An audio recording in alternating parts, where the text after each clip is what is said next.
Tutorials के online classes में आपका स्वागत है। आज का टॉपिक है लाइट चैप्टर का and part means concluding part. इसके पहले लाइट चैप्टर से हम लोग दो वीडियोस ऑलरेडी देख चुके हैं।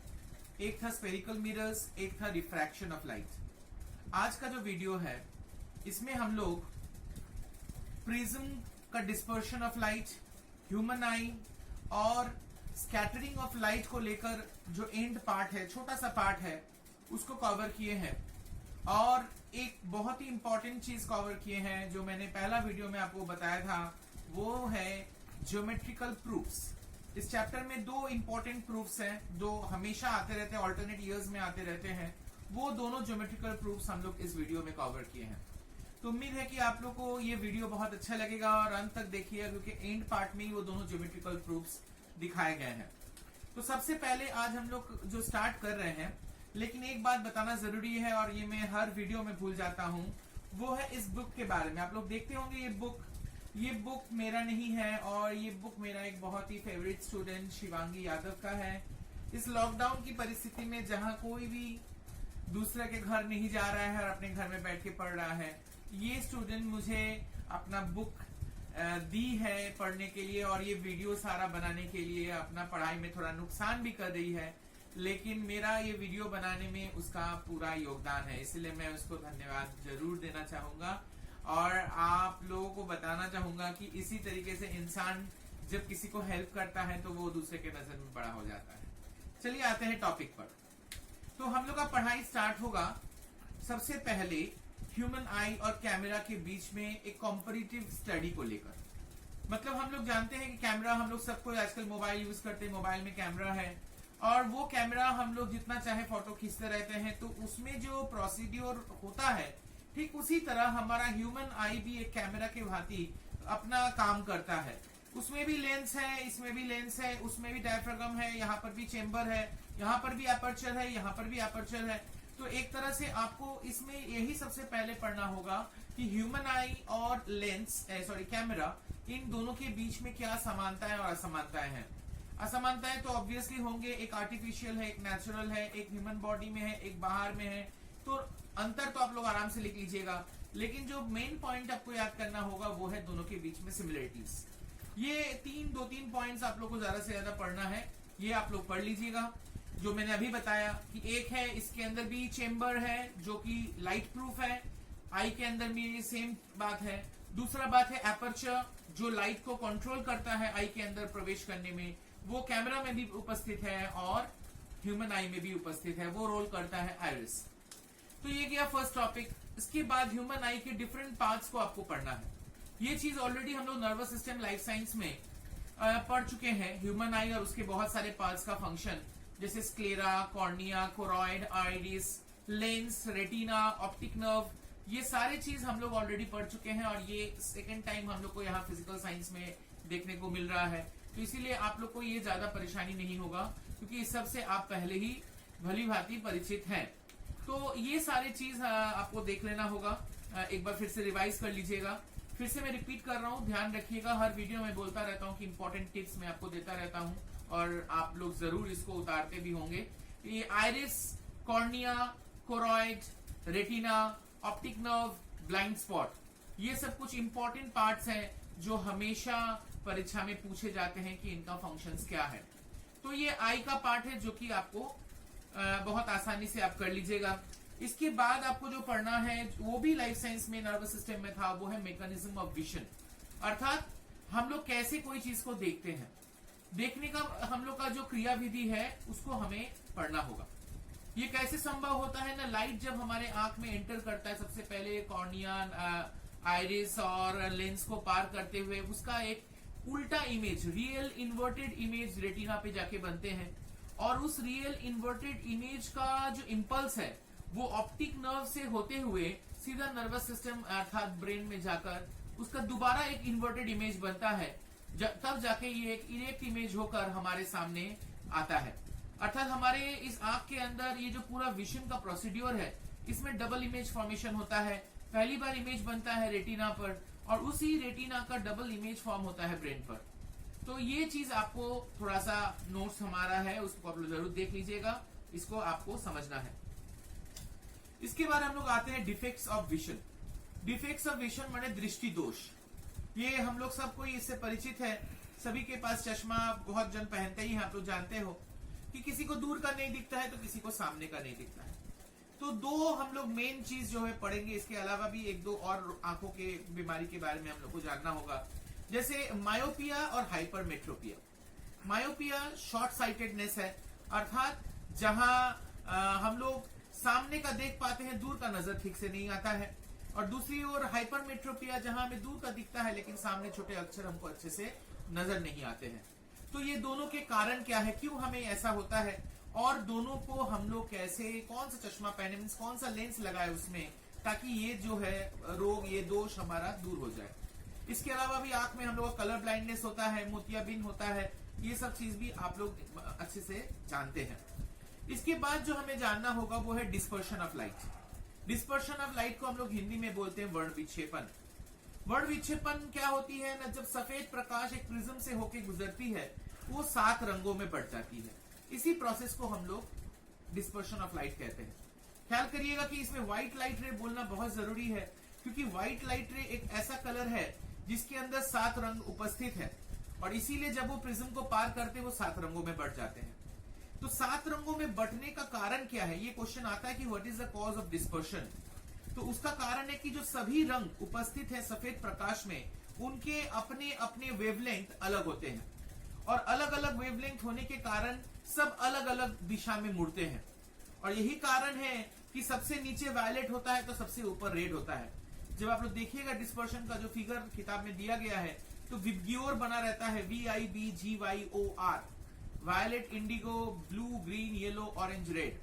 ये 7 रंग का वर्णपट बनता है, और ये 7 रंग में सबसे नीचे वायलेट, मतलब सबसे अधिक मुड़ाव जो होता है वो वायलेट में होती है, और सबसे कम मुड़ाव जो एकदम सीधा सीधी निकल जाता है वो रेड में होता है। ये क्वेश्चन आता है और बहुत कॉमन क्वेश्चन है कि कौन सा कलर ऑफ लाइट ज्यादा मुड़ता है जबकि कौन सा कलर ऑफ लाइट कम मुड़ता है। तो इसको आप लोग जरूर याद रखिएगा। डिस्पर्शन ऑफ लाइट का एक बहुत ही नेचुरल एग्जांपल है इंद्रधनुष, रेनबो। ये हम लोग को बरसात के बाद आसमान में कभी कभी दिखाई देता है, और इसमें भी जो प्रिज्म है, ये प्रिज्म का रोल वाटर ड्रॉपलेट्स करते हैं। जब बारिश हो जाती है, हवा में जो जलीय बूंद हवा में तैरते रहते हैं, छोटे छोटे ड्रॉपलेट्स ऑफ वाटर, वो प्रिज्म का रोल करते हैं, और जो सनरेज आते हैं वो व्हाइट लाइट का रोल करते हैं, और इसी से आसमान में इंद्रधनुष दिखाई पड़ता है।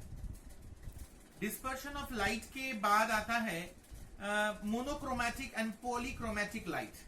मोनोक्रोमैटिक और पॉलीक्रोमैटिक मतलब मोनो मीन सिंगल, क्रोमैटिक माने कलर, क्रोमा मतलब कलर होता है, तो सिंगल कलर, और पॉलीक्रोमैटिक माने मल्टी कलर। तो सिंगल कलर माने प्राइमरी कलर्स होते हैं रेड, ब्लू, ग्रीन। इनको छोड़ के बाकी जितने भी कलर्स हम लोग जानते हैं वो सारे सेकेंडरी कलर्स हैं, क्योंकि वो एक रंग नहीं बल्कि 2-3 रंग से मिलाकर बनते हैं। जैसे उदाहरण में पिंक, पिंक हम लोग जानते हैं व्हाइट के अंदर रेड मिला देंगे तो वो पिंक बन जाता है। तो इस तरीके से मोनोक्रोमैटिक माने सिंगल कलर, और पॉलीक्रोमैटिक माने मल्टी कलर ऑब्जेक्ट्स। यहाँ एक क्वेश्चन आप लोग को बहुत ज्यादा मैंने फेस करना पड़ेगा, वो है ऑब्जेक्ट्स को लेके बहुत सारे क्वेश्चन आते हैं। जैसे एक लाल फूल है, गुलाब है, उसको अगर हम लोग सफेद प्रकाश में देखते हैं तो वो लाल गुलाब लाली नजर आता है, लेकिन अगर एक नीला चश्मा से अगर उसको पहन के देखा जाए तो वो काला क्यों नजर आता है। इस तरह के क्वेश्चंस बहुत कॉमन है, और इसमें कॉन्सेप्ट यही आप रखिएगा कि हमें सफेद प्रकाश में वो वस्तु उसी रंग में इसलिए दिखाई देता है कि जब सफेद प्रकाश किसी के ऊपर पड़ता है तो सफेद प्रकाश में जो विभिन्न 7 रंग है, तो वो वस्तु जिस कलर का है, जैसे लाल गुलाब है तो लाल रंग का होगा, तो लाल रंग को छोड़ के बाकी 6 कलर्स वो क्या कर लेते हैं, एब्जॉर्ब कर लेते हैं। वो फूल के ऊपर जब व्हाइट लाइट पड़ता है तो व्हाइट लाइट के अंदर 7 रंग होते हैं, 6 रंग वो एब्जॉर्ब कर लेता है, और सिर्फ रेड कलर को वो रिफ्लेक्ट करता है जो हमारे आंखों में प्रवेश करता है, और इसी कारण से हमें वो लाल फूल लाल नजर आता है। लेकिन जब ब्लू ग्लास से देखते हैं तो उसमें होता क्या है कि ब्लू व्हाइट रे जाता है, ब्लू व्हाइट रे जब उसके ऊपर पड़ता है तो वो क्या होता है, ब्लू लाइट को अपने अंदर एब्जॉर्ब कर लेता है, कुछ भी रिफ्लेक्ट नहीं करता है, और कुछ भी रिफ्लेक्ट जब नहीं करता है तो हमें वो चीज ब्लैक नजर आता है। इस तरीके का क्वेश्चन घुमा फिरा के आता है। कॉन्सेप्ट आप ये रखिएगा कि हमारे तरफ कौन सा लाइट रे आ रहा है, वो मुझे नजर आएगा। तो हमारे तरफ कौन सा लाइट रे कैसे मालूम करिएगा ना, देखिएगा उसके ऊपर पड़ कौन सा लाइट है, जो कलर ऑफ लाइट उसके ऊपर पड़ रहा है उसमें वो ऑब्जेक्ट अगर उसको एब्जॉर्ब कर लेता है और कुछ भी रिफ्लेक्ट नहीं करेगा तो ब्लैक, और अगर वो रिफ्लेक्ट कर देता है तो जो कलर रिफ्लेक्ट करता है वही रंग हमें नजर आता है। तो इसीलिए ये बहुत कॉमन क्वेश्चन है, इसको आपको थोड़ा सा लिखना पड़ेगा। फिर इसी से जुड़ा हुआ आता है कि हमें आसमान का रंग नीला क्यों दिखाई देता है, why the colour of the sky is blue. तो इसमें भी हम लोग जो डिस्पर्शन में पढ़े थे कि वायलेट और ब्लू जो नीचे की तरफ रहता है उसमें मुड़ाव सबसे अधिक होता है, जबकि रेड जो है ऊपर की तरफ रहता है उसमें मुड़ाव सबसे कम होती है। वही चीज हमारे वायुमंडल यानी एटमॉस्फेयर में भी होता है। जब सन रेज एटमॉस्फेयर को पार करते हुए पृथ्वी तक पहुंचती है तो एटमॉस्फेयर में जितने भी गैस पाए जाते हैं उनके जो मॉलिक्यूल्स हैं वो ये डिस्पर्शन ऑफ लाइट को कैरी आउट करते हैं, और उसी डिस्पर्शन के चलते जो व्हाइट लाइट रे ऑफ सन जिसको हम लोग मानते हैं वो 7 रंगों में बंटते हैं। लेकिन 7 रंगों में बंटने के बावजूद जो ब्लू कलर ऑफ लाइट है उसमें स्कैटरिंग सबसे अधिक होती है और वही पूरे आसमान में फैल जाता है, और इसी कारण से स्काई का कलर हमें ब्लू नजर आता है। ये बहुत ही कॉमन क्वेश्चन है। इसमें आप देखिएगा एक जरूर बात आपको नोट करने वाला है कि जहां पे ये स्काई कलर वाला चीज आप लोग बुक में पाइएगा वहां रैले थ्योरी दिया है। ये रैले थ्योरी छुपा रुस्तम है, क्योंकि रैले थ्योरी बहुत लोग नहीं जानते हैं और इसको ओवरलुक करके चल जाते हैं। तो रैले थ्योरी आपको अंडरलाइन करके रखना होगा। ये एक लॉ है जो मैं बार बार बता रहा हूं कि जिसका वेवलेंथ छोटा होगा उसका मुड़ाव ज्यादा होगा, उसका इंटेंसिटी ज्यादा होगा, और उल्टा तरफ जिसका वेवलेंथ ज्यादा होगा वो उसका मुड़ाव कम होगा। और वही रेले थ्योरी है, रेले का लॉ है, जिसमें स्कैटरिंग को लेकर बताया गया है I is proportional to 1 by lambda to the power 4, 1 by lambda to the power 4। 1 by lambda क्यों ना, इनवर्सली प्रोपोर्शनल है इसीलिए, अर्थात जैसे जैसे लैम्डा मतलब वेवलेंथ की यूनिट है वो जैसे जैसे वेवलेंथ बढ़ता जाएगा टू दी पावर 4 उसका स्कैटरिंग बढ़ जाएगा। तो इस तरीके से आपको ये रैलेज लॉ भी आपको अच्छे से याद करना पड़ेगा। लास्ट पार्ट में आप लोग के बुक में देखिएगा कि कुछ X ray, UV rays, gamma rays, इनको लेकर एक टेबल दिया गया है।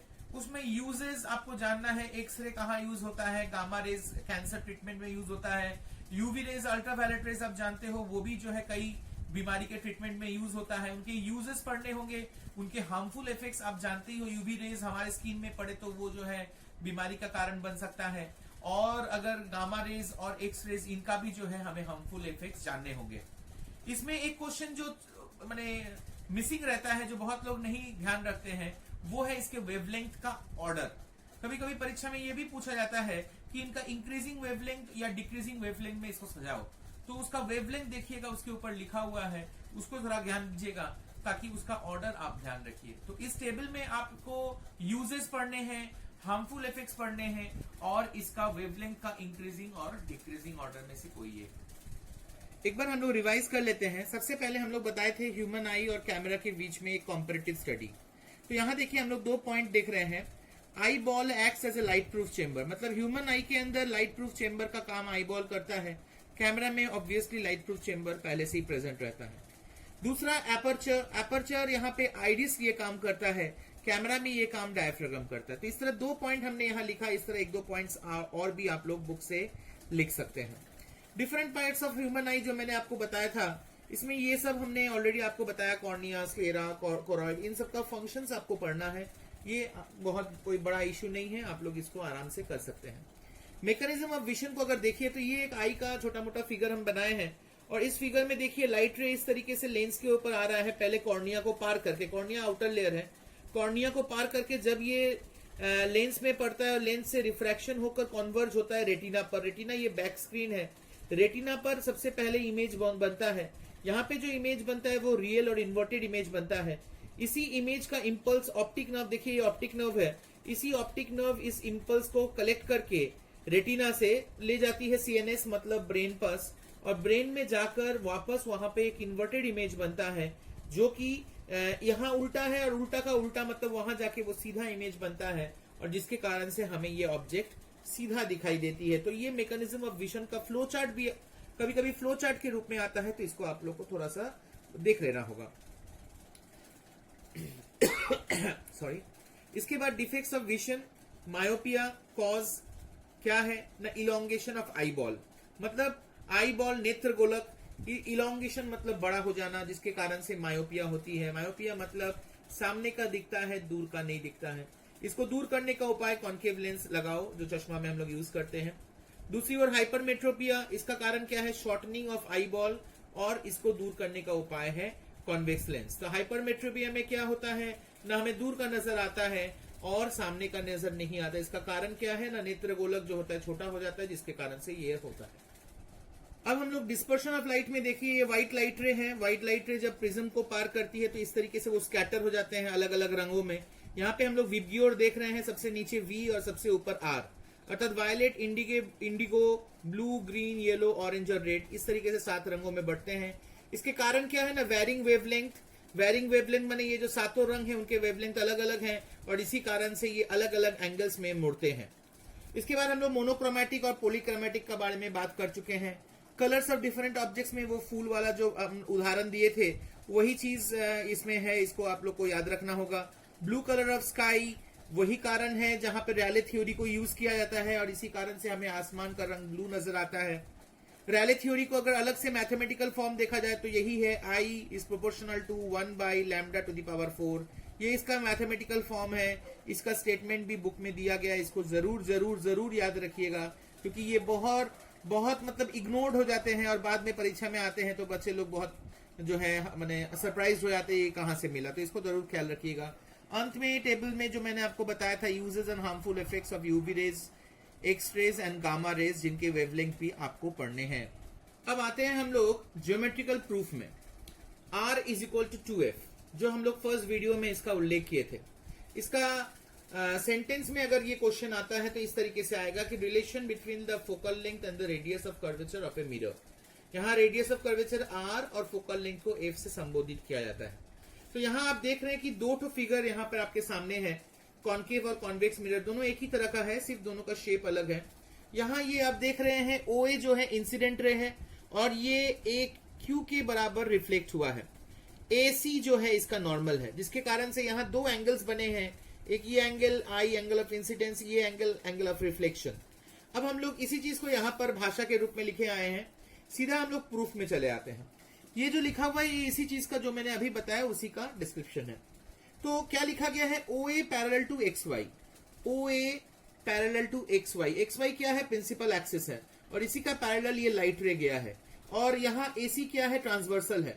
ट्रांसवर्सल होने से पैरेलल लाइन का दोनों और 2 अल्टरनेट एंगल्स बनते हैं, अर्थात ये आई और इधर का ये एंगल दोनों अल्टरनेट एंगल्स के होने के चलते दोनों इक्वल होंगे, और यही यहाँ पे लिखा है OAC is equal to FCA is equal to I।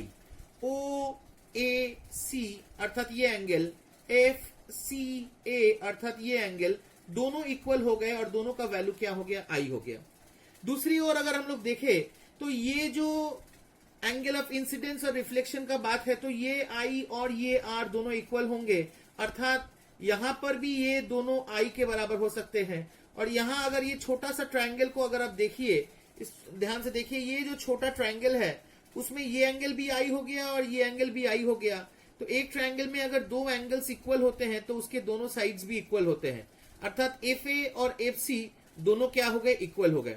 तो हम लोग कैसे बताएं, पहले हम लोग यहाँ पैरेलल बताएं, ये ट्रांसवर्सल हुआ, ये एंगल इज इक्वल टू ये एंगल हुआ। दूसरी ओर इंसिडेंस एंगल और रिफ्लेक्शन एंगल इक्वल होने के नाते ये एंगल भी I हो गया। तो इस ट्रायंगल के अंदर ये भी I, ये भी I, दोनों एंगल्स इक्वल होने के नाते ये दोनों साइड्स इक्वल हो गए। अब हम लोग शुरू में ही बताए थे कि ये जो मिरर था इसका एपर्चर बहुत छोटा है, जिसके कारण से FC और FA दोनों को हम लोग इक्वल मान सकते हैं, मतलब FA is nearly equal to FC।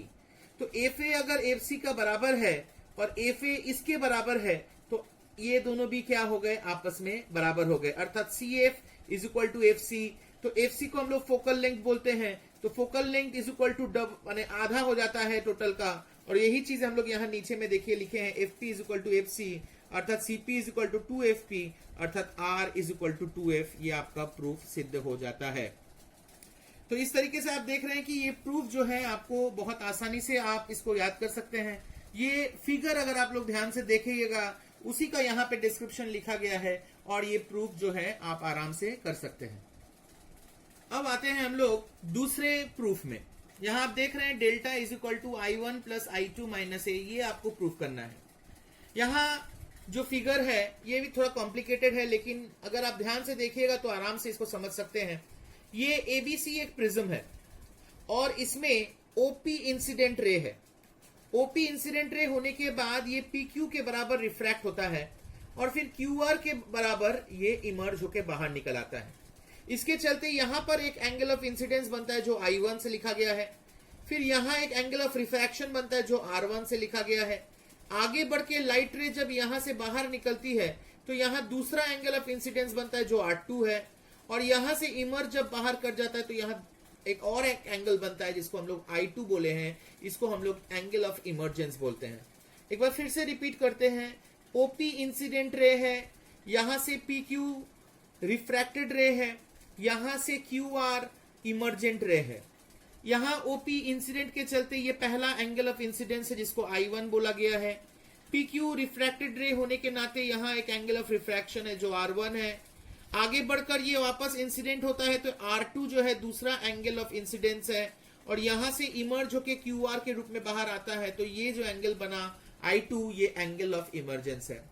ये इंसिडेंट रे को अगर ऊपर टाना जाए और इमर्जेंट रे को अगर ऊपर टाना जाए तो ये एंगल जो बना ये दोनों का मीटिंग पॉइंट है और इसी को डेल्टा अर्थात एंगल ऑफ डेविएशन कहा जाता है। इसी का डिस्क्रिप्शन यहाँ पे हम लोग लिखे हैं, और अगर आप देखिए वही चीज मैंने अभी जो बताया कि angle of deviation is the angle between the direction of the incident ray and the emergent रे। इंसिडेंट रे और इमर्जेंट रे का जो एंगल है उसी को एंगल ऑफ डेविएशन कहा जाता है, जिसको हम लोग डेल्टा से चिन्हित करते हैं। तो डेल्टा इज इक्वल टू अब हम लोग प्रूफ में आते हैं। Delta is equal to MPQ plus MQP। देखिए फिगर में ध्यान से, delta is equal to MPQ मतलब ये एंगल प्लस MQP अर्थात ये एंगल। तो डेल्टा इज इक्वल टू ये एंगल प्लस ये एंगल। ये कैसे हुआ ना, अगर एक ट्रायंगल के रूप में इसको देखिएगा तो इस ट्रायंगल का ये बाहर है मतलब ये एक्सटीरियर एंगल हो गया, और exterior angle is equal to sum of the interior opposite angle, अर्थात ये एंगल प्लस ये एंगल को जोड़ेंगे तो ये आएगा।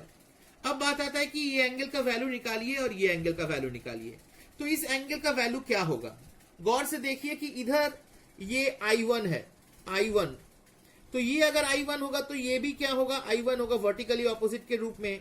इस I1 से अगर इस R1 को अगर हम लोग निकाल दें, क्योंकि ये I1 है तो इधर भी I1 होगा, उस I1 से अगर इस R1 को निकाल दें तो ये छोटा सा हिस्सा रहेगा, तो इसका वैल्यू क्या हो जाएगा, I1 माइनस R1। ठीक उसी तरह इस पर भी वही है, यहां पर ये I2 है और इसका वर्टिकली ऑपोजिट ये भी I2 होगा, जिसमें से छोटा चीज R2 को अगर निकाल दे वैल्यू हो जाएगा I2 माइनस R2, अर्थात ये एंगल का वैल्यू हो गया I1 माइनस R1, ये एंगल का वैल्यू हो गया I2 माइनस R2। वही चीज हम लोग यहाँ पे लिखे हैं, देखिए डेल्टा इज इक्वल टू ये दोनों एंगलों का वैल्यू इस तरह लिखा गया है। उसी वैल्यू को यहाँ पुट करने से फर्स्ट इक्वेशन फॉर्म हो जाता है। अब हम लोग वापस फिगर में जाते हैं। इस फिगर में देखिए APNQ एक चतुर्भुज है, क्वाड्रिलेटरल, जिसमें 4 एंगल्स होते हैं। एक एंगल ये A है जो एंगल ऑफ प्रिज्म है, ये एंगल और ये एंगल दोनों 90 डिग्री है। ऐसा क्यों ना, देखिए ये नॉर्मल टाना गया है, तो अगर ये नॉर्मल है तो नॉर्मल हम लोग जानते हैं किसको कहा जाता है ना, जहां पर परपेंडिकुलर टाना रहता है, अर्थात सरफेस के ऊपर अगर एक परपेंडिकुलर टाना जाता है उसी को हम लोग नॉर्मल बोलते हैं, और ये परपेंडिकुलर होने के नाते ये एंगल बन जाता है 90। ठीक उसी तरह ये भी एक नॉर्मल है और इसीलिए ये एंगल भी बन जाता है 90। तो इस 4 एंगल्स के अंदर ये दोनों एंगल्स 90 हो जाते हैं, तो बचा रहता है बस ये दोनों एंगल।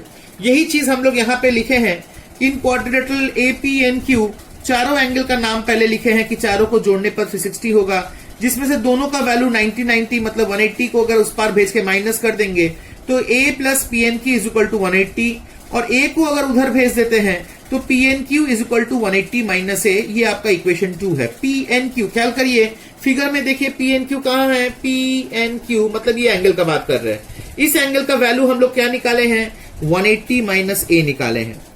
फिर से एक बार देखिए फिगर में, ये जो ट्रायंगल है, इस ट्रायंगल में इस एंगल का वैल्यू R1, इस एंगल का वैल्यू R2 और ये आपका PNQ। तो उस तरीके से हम लोग फिर से लिखे हैं इस ट्रायंगल में PNQ में R1 plus R2 is equal plus PNQ is equal to 180। तीनों एंगल को जोड़ेंगे 180 होगा। तो R1 और R2 को अगर साइड चेंज करेंगे तो उस पर जाके ये माइनस बन जाता है। इस तरीके से इक्वेशन 2 और इक्वेशन 3 फॉर्म होता है। गौर से देखिएगा तो दोनों में PNQ जो है का वैल्यू निकला है और इसी कारण से हम लोग इन दोनों को कंपेयर कर लेते हैं। तो 180 minus A is equal to 180 minus R1 plus R2 होता है। दोनों तरफ से 180 को काट दिया जाए तो जो बचेगा वो यही है, ए का वैल्यू निकल आता है। तो ए का वैल्यू क्या निकला? R1 plus R2। यही चीज हम लोग क्या कर रहे हैं, इक्वेशन 1 को देखिए, R1 प्लस R2 दिया हुआ है, उस जगह पे इसको सब्स्टिट्यूट कर रहे हैं और यही है delta is equal to I1 plus I2 minus A और आपका प्रूव्ड हो जाता है। तो यहां पर भी हम लोग क्या देख रहे हैं कि अगर इस फिगर को ध्यान से देखिए तो पहले आपको ये डेल्टा का वैल्यू निकालना होगा जो कि ये दोनों एंगल का प्लस, फिर इस एंगल का वैल्यू निकालना होगा जो कि I1 से R1 को माइनस करके, इधर I2 से R2 को माइनस करके, इससे डेल्टा का एक तो वैल्यू निकलता है जो आपका इक्वेशन 1 बनेगा। फिर आप क्या करिएगा, ये क्वाड्रिलेटरल को ले लीजिएगा, उससे आपको PNQ का वैल्यू निकलेगा। फिर ये छोटा वाला ट्रायंगल ले लीजिएगा, वापस से PNQ का वैल्यू निकलेगा। दोनों इक्वेशन को तुलना करिएगा तो R1 प्लस R2 का वैल्यू निकल जाएगा और फिर जाके सब्स्टिट्यूट करिएगा तो आपका ये प्रूफ हो जाएगा। इसी ज्योमेट्रिकल प्रूफ के साथ हम लोग का ये चैप्टर का कवर पूरा हो गया। हम लोग अगर शुरू से देखें, हम लोग शुरू किए थे स्फेरिकल मिरर से हम लोग का ये यात्रा शुरू हुआ। फिर हम लोग रिफ्रैक्शन में आए और रिफ्रैक्शन का पूरा पार्ट कवर किए, लेंस डायग्राम, रे डायग्राम सब हम लोग किए और अंत में जाके आज का ये वीडियो जहां पर हम लोग डिस्पर्शन ऑफ लाइट को देखे, किस तरह स्कैटरिंग हो रहा है लाइट, क्यों कोई कलर का ऑब्जेक्ट कैसे क्या होता है, स्काई का कलर ब्लू क्यों होता है और अंत में ये ज्योमेट्रिकल प्रूफ। हमने पहले ही आपको बताया था कि ये लाइट चैप्टर एक मेगा चैप्टर है और क्यों इसको हम मेगा चैप्टर बोले हैं शायद अब तक आपको समझ में आ गया होगा। ये वीडियो बहुत अच्छे से देखिएगा और इस पर कमेंट जरूर करिएगा कि आप लोग को ये वीडियो कैसा लगा। तो आज तक के लिए इतना ही। जरूर वीडियो में कमेंट में लाइक और शेयर करिएगा, दोस्तों से शेयर करिए ताकि वो लोग भी ज्यादा से ज्यादा देख सके और अगले वीडियो तक हम लोग को अलविदा कहिए। Thank you, good night, bye bye.